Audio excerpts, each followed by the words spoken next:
Olá, irmãos, a paz do Senhor Jesus, tudo bem com vocês?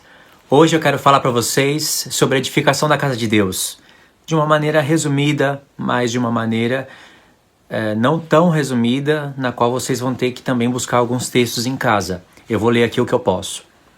A ideia é ler algumas coisas em Zacarias e alguns outros textos.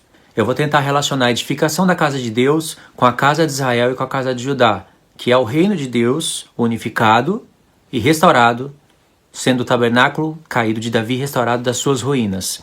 É um assunto meio complexo, claro, principalmente para pessoas que estão começando, mas depende de você ler também. A explicação e o caminho que você deve seguir eu já vou estar dando através desse vídeo e de outros, tá certo?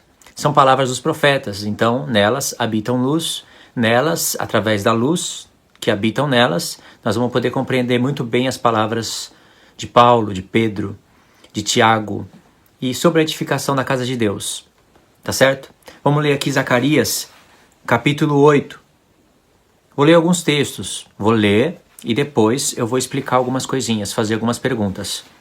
Então diz assim: Veio a mim a palavra do Senhor dos Exércitos, dizendo: Assim diz o Senhor dos Exércitos, tenho grandes zelos de Sião, e com grande indignação tenho zelos dela. É ciúme, a palavra zelo.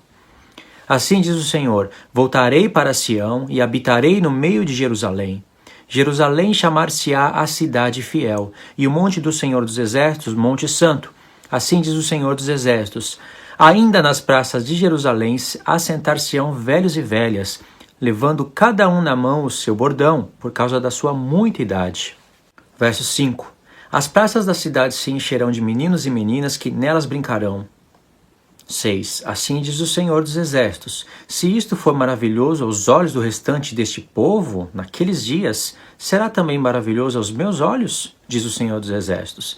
A palavra maravilhoso aqui significa se isso for impossível, ou se isso for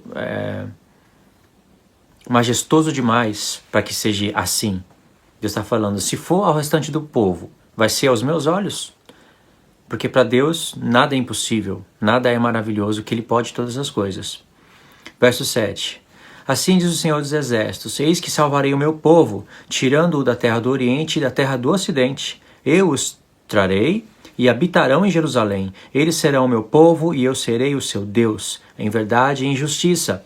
Assim diz o Senhor dos Exércitos.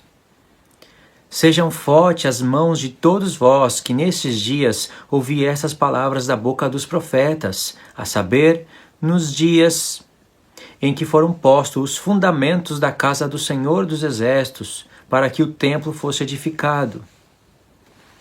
Porque antes daqueles dias não havia salário para homens, nem os animais lhes davam ganho. Não havia paz para o que entrava, nem para o que saía, por causa do inimigo, porque eu incitei todos os homens, cada um contra o seu próximo. Verso 11. Mas agora não serei para com o restante deste povo como nos primeiros dias, diz o Senhor dos Exércitos. Porque haverá sementeira de paz, a videira dará o seu fruto, a terra a sua novidade, os céus o seu orvalho, e farei que o resto deste povo herde tudo isto. E há de acontecer, ó casa de Judá, ó casa de Israel, que assim como fostes maldição entre as nações, assim vos salvarei e sereis bênção. Não temais e sejam fortes as vossas mãos. Porque assim diz o Senhor dos Exércitos: como pensei em fazer-vos mal, quando vossos pais me provocaram a ira, diz o Senhor dos Exércitos, e não me arrependi, assim pensei de novo em fazer o bem a Jerusalém e à casa de Judá nesses dias. Não temais. O que está acontecendo aqui no capítulo 8 de Zacarias, irmãos? Vocês viram que apareceram as expressões fundamento, na verdade foi no plural, fundamentos da casa do Senhor. Está falando da casa do Senhor a ser edificada, e Deus está falando para as duas casas de Israel serem fortes e esforçarem as suas mãos para terminar a edificação da casa de Deus. Isso está aparecendo aqui no capítulo 8. Muito mais coisas estão aparecendo aqui, mas o que está acontecendo nessa altura do livro? Porque tem que relacionar profecias anteriores e profecias até do capítulo 9 e 10. São importantíssimas. Não é fácil de falar, mas eu vou ver se eu consigo limpar o caminho rapidinho. Zacarias é um profeta que deve ser visualizado em 2 blocos proféticos. 2 blocos. Faz uma linha do tempo no papel e coloca 2 blocos. Pode desenhar 2 prédios gigantes em cima da linha do tempo. No primeiro bloco, você vai colocar do capítulo 1 ao capítulo 6. No segundo bloco, você vai colocar do capítulo 7 ao capítulo 14. Então, você vai visualizar o profeta Zacarias através dos blocos pelos capítulos. Não tem como anular os capítulos, mas não pode visualizar o profeta pelos capítulos. Por que você vai visualizar o profeta através de 2 blocos? Porque o Espírito Santo projetou as profecias dessa maneira. No primeiro bloco, você vai ter 8 visões, quase que sequência uma da outra. Entre as visões, Deus vai falar coisas proféticas, coisas que vai remeter a alguns cumprimentos no próprio contexto que Zacarias profetiza, Zacarias e Ageu, e algumas profecias você vai ver que só tem cumprimento no tempo do fim com coisas espirituais, de maneira que o fundamento da casa de Deus vai ser Cristo, a casa de Deus vai ser nós. Tem tudo isso. As 2 casas de Israel, vocês sabem quem são. Tem que levar tudo isso em conta. Por isso que quando aparece casa de Israel e casa de Judá junto nas profecias, isso não está por enfeite ou somente falando do povo de Israel, que seria um povo e igreja outro. Isso não faz nem sentido. Mas essas profecias existem, casa de Israel e casa de Judá, ou Efraim e Judá, para a gente ler os profetas e entender a revelação do Espírito que estaria oculta por um tempo. Seria revelada lá no tempo dos apóstolos, ficaria encoberta por alguns séculos. E depois Deus faria florescer de novo a palavra de Deus, para a gente ver um contexto maior de toda a profecia. E aí poder pregar a palavra de Deus, corrigindo muitos erros do passado. Então isso que está acontecendo aqui, no capítulo 8. Só que para terminar a questão da linha do tempo e dos blocos, o segundo bloco você já pega a partir do capítulo 7 até o capítulo 14. Fica fácil de ver isso porque do capítulo 1 ao capítulo 6 tem 6 visões consecutivas. Entre as visões tem explicações, como eu disse, mas são 6 visões. Já a partir do capítulo 7 até o capítulo 14 não tem mais visão. O que faz a gente ver de maneira rápida, visualizar o profeta em 2 blocos proféticos.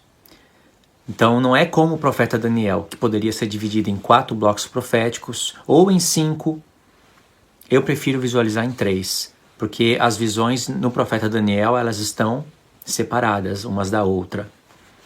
Uma no capítulo 2, uma no capítulo 7, outra já imediatamente no capítulo 8 e uma só no capítulo 10. Então não dá para fazer como o profeta Zacarias, não dá para visualizar o profeta Daniel só em 2 blocos, como a gente visualizaria o profeta Zacarias. E do capítulo 7 até o capítulo 14 são acréscimos que Deus vai dar sobre as profecias. É uma revelação progressiva aqui no próprio livro do profeta Zacarias. Você precisa ter primeiro uma timeline do profeta, tentar visualizar o profeta por blocos proféticos, ter uma compreensão do contexto do profeta para você somar com outro profeta nesse mesmo esquema. Timeline, blocos proféticos e cruzar profecias. Então aqui no capítulo 8 já acabaram as 8 visões. Deus começou a acrescentar coisas relacionadas às visões. Porque quando alguém te perguntar por que Zacarias teve 8 visões, qual é a finalidade dela? Você só vai poder responder se você compreendeu a profecia, se você sabe o que está falando. E aí precisa do livro de Ageu, precisa do livro de Neemias e de Esdras, para você compreender a finalidade das visões. As visões servem para acender o espírito de Zorobabel e do sumo sacerdote Josué, que são os 2 tipologias de Cristo. Animando eles, que são 2 testemunhas, aí eles vão reanimar as 2 casas de Israel, para edificar a casa de Deus. Então o profeta Zacarias é muito conhecido por 2 testemunhas, tanto é que o texto das 2 oliveiras que Deus fala, esses são os meus 2 ungidos que estão diante do Senhor de toda a terra, é uma revelação que aparece lá em Apocalipse. Ela é amplificada e o desfecho dela está lá. Você entende tudo o que está sendo falado aqui em Zacarias com o Apocalipse. E para você entender o que está sendo falado em Zacarias é preciso do livro da lei. As peças usadas aqui no livro do profeta Zacarias, elas tiveram início no livro da lei. Então é preciso de passar pelo livro da lei, por Zacarias. Também tem alguns textos em Isaías, mas Zacarias é o destaque. E aí você cai em Apocalipse para entender o mistério das 7 igrejas e o que está ocorrendo em Apocalipse capítulo 11. Pegou até aqui? Deu para entender o que está acontecendo no capítulo 8? Então aqui no verso 9, Deus está falando: assim diz o Senhor dos Exércitos, sejam fortes as vossas mãos, as mãos de todos vós que nesses dias ouvi estas palavras da boca dos profetas, a saber, nos dias em que foram postos os fundamentos da casa do Senhor dos Exércitos, para que o templo fosse edificado. É um templo para a morada de Deus e...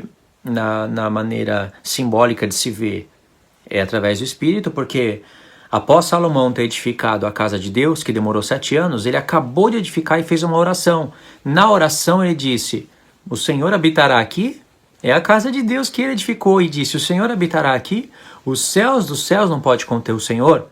E no decorrer da oração dele, ele fala: Senhor, quando o povo se reunir, quando o povo que se chama pelo seu nome se reunir na sua casa, se pecar, mas se unir aqui, se reunirem aqui para arrepender dos seus pecados, ouve do céu e perdoa-lhes. Ele vai repetir isso várias vezes, ouve do céu. Ele não disse ouve daqui da Arca da Aliança, onde o Senhor disse que apareceria para Moisés, que é a tua casa. Ele disse ouve dos céus. Se Salomão fez essa oração, isso é prova evidente de que Salomão, naquela época, compreendeu que aquela casa era uma réplica do céu. Senão ele não falaria isso, ele falaria: Senhor, ouve daí, da onde o Senhor mora, porque essa casa é do Senhor. Mas Salomão sabia, Deus criou os céus. Como que o Criador dos céus vai habitar dentro de uma casa daquela pequena, tão pequenininha? Então por isso que Salomão, tão sábio, fez essa oração e deixou de testemunho para nós.